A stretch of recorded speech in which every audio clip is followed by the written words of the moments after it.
The two musical cultures that I would like to explore are Irish folk music and punk rock.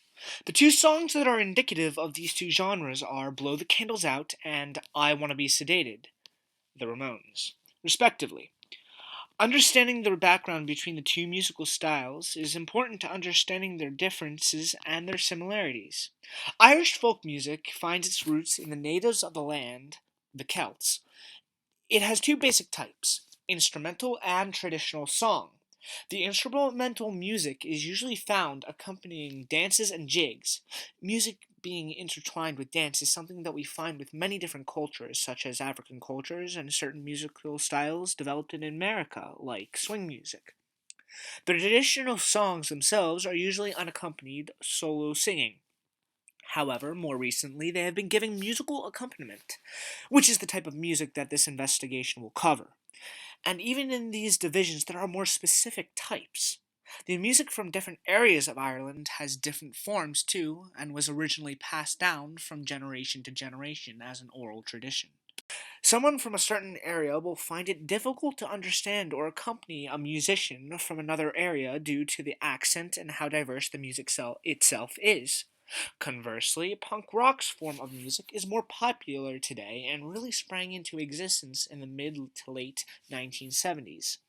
It has a distorted guitar sound and a harsh tone to the voice with driving drum beats for support. It is not only a style of music but also a way of fighting back against an older generation and bringing something new to the table. Notable groups include Green Day, the Sex Pistols, and the Ramones.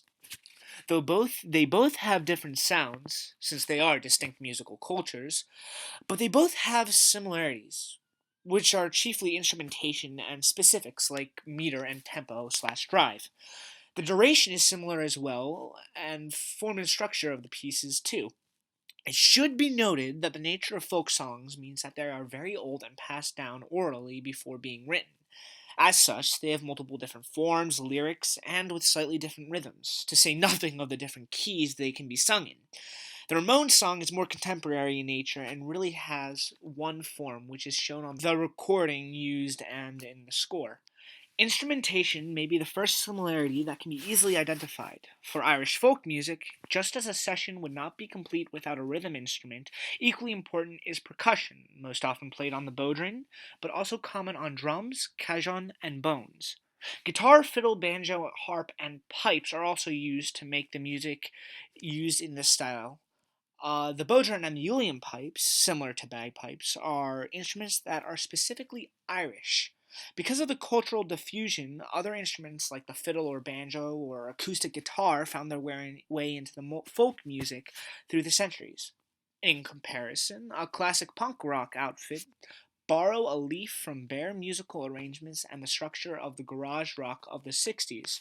The typical instrumentation of punk rock includes one or two guitars, electric, drum kit, electric bass, and vocals. Songs are very short compared to those of other reputable genres. This holds true with the Ramones, and a strong drum beat can be heard in their song I Wanna Be Sedated. Also, along with the ballads, the Irish folk songs can be bawdy and colorful. The lyrics of punk rock are characteristically aggressive as well, striking against previous norms. The brashness of both songs is a similarity, as well as the use of percussion and guitar in a broader sense. Both aspects can be heard in the recordings. Most Irish folk music, as seen with this one, has a very soft timbre, usually with the more acoustic instruments. The song itself has a steady meter of 4/4. This can be more flexible and really depends on the temperament of the specific artist to stage a tradition or improvise with the structure more and drive the music forward, as does most traditional Irish music, which is a characteristic of the genre.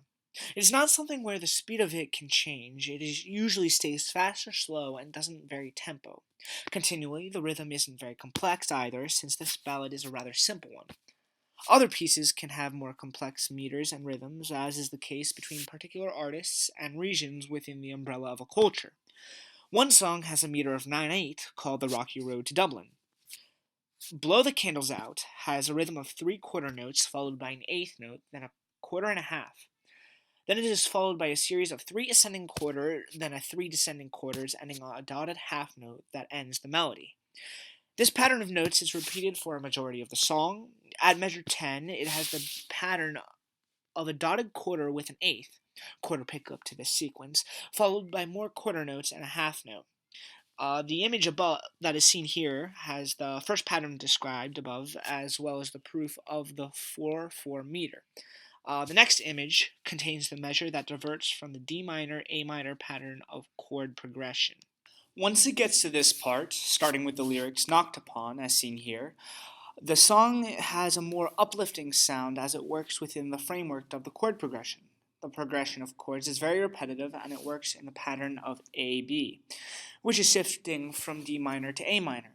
It only varies this progression in measures 11, see here, when it takes on the F major. The ideas presented by the rhythmic melody always end their contribution, except in the measures 10 to 14, on an F. The 17 measures presented are repeated for each verse. The only similar idea that remains in each verse is blow the candle out, which signifies the conclusion of a particular idea in the song. A way to look at it is to compare it to the chorus of a punk rock song. It's an idea that is important to the song and its meaning that signifies progression as a sort of marker and ties each verse together. It is very thought-provoking and can be looked on as a poem in a sorts. Embellishment should also be considered. Because of how long ago it was written, the song and lyrics have many different versions in a plethora of keys.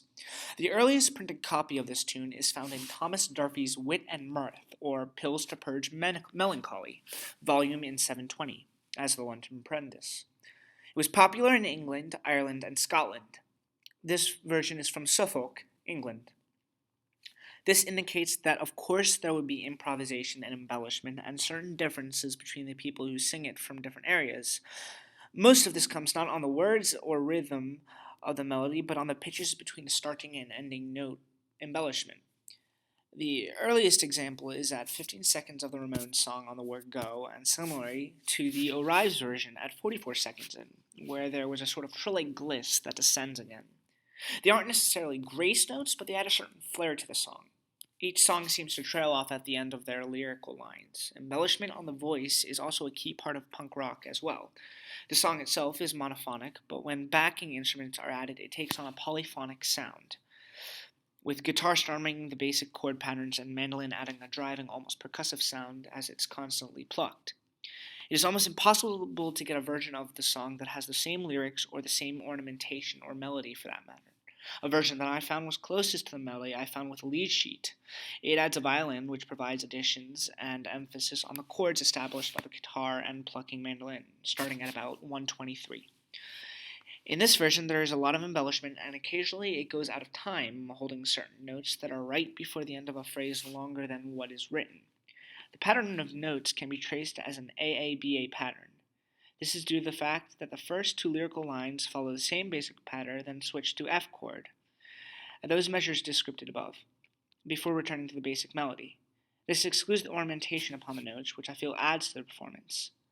Versions of this song, when traditionally done, can be sung right through, but this adds more musical interludes to the piece with the violin operating within the chord structure. To continue, I Want to Be Sedated by the Ramones is in 4/4, similar to that of the Irish song. It has a fast and driving tempo and keeps that steady throughout the piece. The patterns of the notes are in the classic form of A-B repeated. At the end of this song, there is a bit that does not follow this pattern. The ending part is a repetition of the initial theme of the song with ba as the word used, followed by the title of the song. The use of this repetitive phrase is similar to Blow the Candles Out. As you can see, the pattern is clearly marked as A-B. This is characteristic of punk rock's simplicity in structure. The notes themselves stay right around each other, sort of clustered together. No more than 3 to 4 whole steps from one another compared to the Irish folk song, which has at measure 13 an A to an A octave descent down the scale. See here. A similarity between Irish folk and punk structure is that they may not share the same exact structure. They certainly are repetitive in the same way. The patterns repeat constantly, and their improvisation and ornamentation on certain notes in both songs is similar, but each piece sticks to the script. The chord progression is similar to repeating A-B, just like the Irish folk song. It moves from an E flat to an A flat in the first page before changing key out of A major to F sharp major. The chord progressions stay the same through the chords themselves have changed. C sharp 5 to F sharp 5 at letter E, two bars down. In fact, only 4 chords are used throughout the entire piece, excluding the intro, and this is a key part of punk rock. Rock itself is pretty simple, so that is something that carried over. It should be noted that though the structure of each piece may not be carbon copies, the chord progressions and the formula for each song's structure is similar. The chorus and the lyrics themselves are incredibly repetitive and borrow upon themselves constantly as well, much like Blow the Candles Out. There are also musical breaks that are similar to that of the Irish song. These breaks serve as links to the next idea. The lyrics of the Irish song are more compelling and thoughtful, and the lyrics to the Ramones song are more fun sounding. Something that I found interesting was the melodic links from one word to another that was similar in both pieces. Though emphasized in the Irish piece with the sort of bounce that it has, this bounce, long to short to long, that is seen with the lyrical lines, nothing to do, nowhere to go, see here, and here, for that comparison, with the bouncing pattern, is similar to the pattern. Though not exactly the same, they accomplish the same idea of short looking to a long note and evoking the same idea of a bouncing rhythm. As you can see, music is something that everyone has a connection to. It is a reflection of one's culture, ideals, beliefs, and religion. It can reflect political movements, connect conflicts, and make a problem in society heard. It can bring people to tears with unbridled and raw emotions, as well as make them laugh with comedic lyrics. Music is what connects people together or defines differences too. Different people from around the world naturally have different music tastes, and the music that a certain people create reflects that group's history, experiences, and way of life. The materials available to them also influence instrumentation, giving certain musical cultures specific and identifiable sounds. The point is that different groups have different music that reflects the time and the background of that people who created the music. Overall, the two pieces enjoy a large level of autonomy from one another. They may contain more differences than similarities, but their different similarities are key. Aside from the obvious of the meter being the same, 4/4, other similarities include the progression of the chord patterns within the framework of the song, as well as the repetition of the songs themselves. These ideals are representative of both cultures, though they may be inherently different from one another. The similarities across the cultures, from more recent styles of music to one reaching as far back as the medieval Ireland, is astonishing and eye-opening.